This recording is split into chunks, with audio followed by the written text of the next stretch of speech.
एक छोटे से गांव में किशन नाम का एक गरीब किसान अपनी पत्नी गौरी के साथ रहता था। उनका छोटा सा मिट्टी का घर था और उनके पास बस एक ही गाय थी, सुरभि। किशन और गौरी सुरभि को अपने परिवार का हिस्सा मानते थे। गौरी रोज अपने हाथों से उसे रोटियां खिलाती, जबकि किशन उसे खेतों में घुमाने ले जाता। सुरभि भी दोनों से बहुत प्यार करती थी। जब कभी गौरी उदास होती तो सुरभि उसके पास आकर धीरे धीरे रंभाने लगती, मानो उसे हंसाने की कोशिश कर रही हो।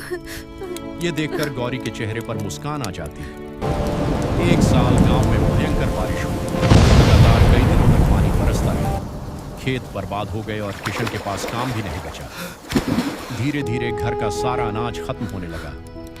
एक दिन गौरी ने चिंता भरी आवाज में कहा, घर में अनाज भी नहीं बचा, अब हम क्या करेंगे?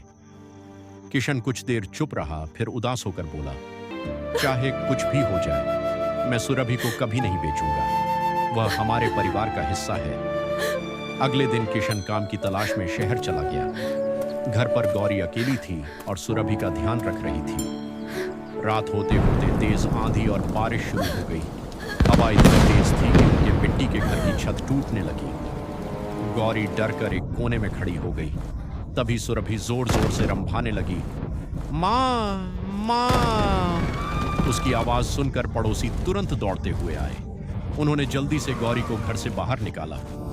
कुछ ही देर में घर का एक हिस्सा गिर पड़ा। अगली सुबह जब किशन वापस लौटा और उसे सारी बात पता चली तो उसकी आंखों में आंसू आ गए। उसने प्यार से सुरभि को गले लगा लिया। कुछ दिनों बाद गांव के मुखिया को सुरभि की बहादुरी के बारे में पता चला।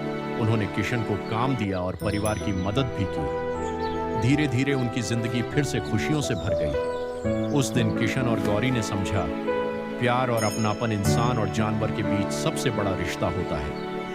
अगर आपको ऐसे ही और भी मजेदार वीडियो देखने हैं तो या सब्सक्राइब करो।